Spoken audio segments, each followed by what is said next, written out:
Hello everyone, welcome to my channel. My name is Tranquility, and today we're going to be talking about what happened to the gospel singer Osinachi Nwachukwu. It's no longer news that she is dead, and this is so sad, especially the way she died. She died in a hospital on Friday in Abuja after being on life support. She was born in Imo State, Nigeria. She's a mother of 4, and she died at the age of 42. She was so young. Osinachi came into limelight with a hit song, Ekweme. At first, when the news of her death came, they said she died of throat cancer. And I thought, throat cancer, why? She sings with her throat. Why did she have to die of throat cancer? It didn't sit well, but we can't question God. Then later, the news came that she died of beating in the hands of her husband. She was a victim of domestic violence, which makes it more sad. She was going through a lot. She told some close friends and relatives, but nothing was done. She didn't leave. It is sad because a lot of Nigerians, a lot of people are going through the same thing and they can't talk. And what is domestic violence? What is domestic violence? Domestic violence is a violence committed by someone in the victim's circle, in the victim's domestic circle. And this circle may include a partner or ex-partner, immediate family members, relative, family and friends. People that are victim of domestic abuse go through a lot of abuse: physical, verbal, emotional, religious, reproductive, sexual abuse.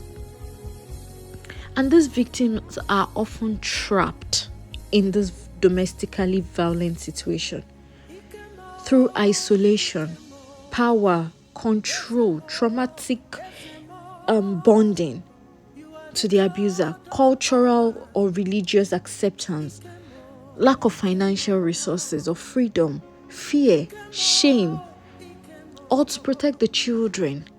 A lot of things go on with the victims of domestic abuse. As a result of this domestic abuse, even the children suffer. They experience a lot of things.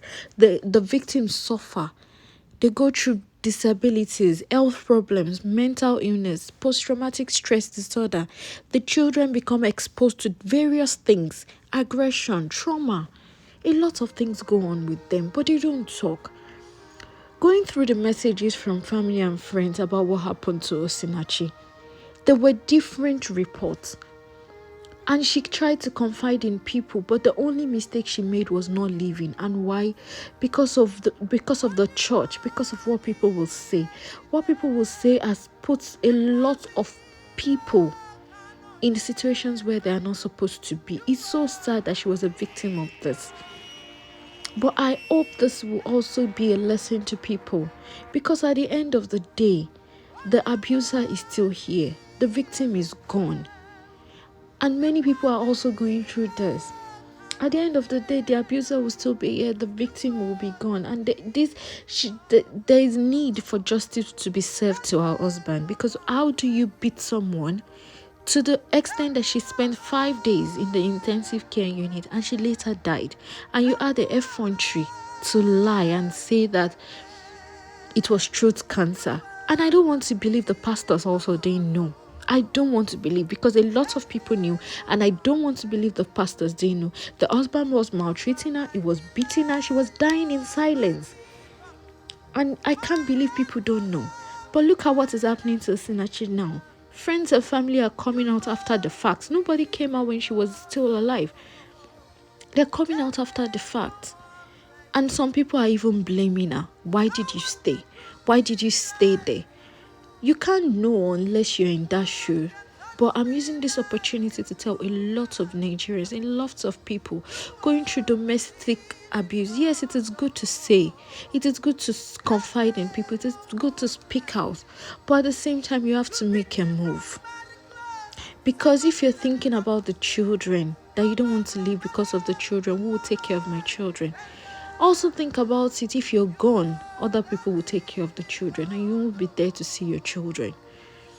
Now the husband is going to be the one making money from making royalties, making money from what she has done, which is sad. It is so sad. A lot of women are going through domestic abuse in the hands of their abusers. And I feel it is high time friends, families, religious bodies that see people going through things like this to speak out or have a means of helping people. I know she was in the limelight and it will look bad for her to leave. It will look bad. The religion doesn't support the religion doesn't support you divorcing your husband. But does the religion support you dying? Because at the end of the day, people are blaming the victim. And the victim is not here to defend herself. But the only thing I can say she did wrong was staying. She told everybody, but she didn't tell the right set of people. And sometimes there's a little you can do when it comes to couple matter. So which, again, I don't know what the people should have done, but I feel like the religious body knew and they could have done something. It is sad. And this is high time people started talking about the domestic violence in the hands of the abusers. I don't know a kind of husband that make money, that doesn't see what the wife is doing as a way of ministration, but instead sees it as a way of making money, and she blackmails her out of everything she does. How can you be the sole person that is making money for your family and the husband is the one violating you? A wrong message is being passed to our children. I really feel for those 4 kids, because now they have to live with the idea that their father killed their mother, which is not something a young child will put in their brain or forget anytime soon, that their father killed their mother. It is sad. Please, let us be vigilant. Anybody that is going through a form of abuse that we know of, let us do everything we can to help that person. Let us do everything we can to speak out for that person. We might be saving a life we don't even know, but if we don't try, we could be helping in ending someone's life. It is sad because she gave hope to a lot of people. Our songs administration gave hope to a lot of people. But she was looking for that hope. She was looking for that silver lining. She was going through a lot in her marriage and she couldn't help herself. Neither could people help her. What is marriage counseling for? When a lot of people are going through a lot that you can't even speak about. Well, then what is the purpose of marriage counseling? What is the purpose?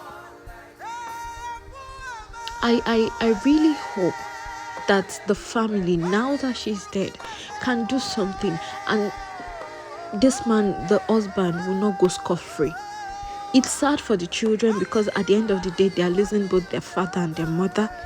But at the same time, the guy shouldn't go scot-free. The guy shouldn't go scot-free. It's so sad. We have lots of news of people going through domestic abuse. Please, we know what domestic abuse looks like. Any form of victimization, any form of abuse, any form of blackmail going on to somebody from their close circle, from their close friends, it's domestic abuse. From their partners, from their family members, from their relatives, is domestic abuse, be it physical violence, be it verbal, be it emotional, be it religious, be it reproductive, be it sexual. It is a form of domestic violence. And if you know you cannot cope with what someone is doing to you, if you know it's affecting you mentally, if you know it's affecting your work, it's affecting you physically, you have marks on your body, it's not worth it. Don't stay. It's not worth it. There are 1,001 people that will want you. Because you're there doesn't mean you can't leave. Marriage is not supposed to be shackles. Marriage is not supposed to be bondage. You're supposed to be loved. You're supposed to feel love. You're supposed to share your intimate moments. You're supposed to be able to get comfort. You're supposed to go out and come back and seek comfort. Not when you come back, you're already fidgeting. You're already thinking of what the person will do. You're already thinking of how to sneak out to do your job. That is not marriage. That is bondage. That is slavery. The slavery, and it's not worth it. It's not worth it at all. It's not worth it at all, because at the end of the day, if you're thinking about what people will say, people will talk after you're gone. People will talk after you're gone. Look at what is happening to her. People are talking, and it's not in a way that is favorable to her. And people could not believe how was she going through all this. Even I read some messages that they said that the whole of Abuja knew, and now you're telling me our pastors didn't know? No, they should have done better. They should have done better. I pray for the children. I pray for the children. I pray they find peace. I pray for the family. May God give them the heart to bear this loss, because it's not an easy thing. To lose a mother at a tender age, it's not easy. At the end of the day, she has to account to a creator, and the husband will also account to his creator. But look at the kind of life she lived. It was a life well spent, but she suffered in silence. Please, people, it's not worth it. No matter the position you are, no matter the stage in life, don't use religion as an excuse to continue suffering. Marrying right is always better than the marriage itself. Don't use religion as an excuse to continue suffering. It's better to be divorced and let people talk than to be dead and people bashing you.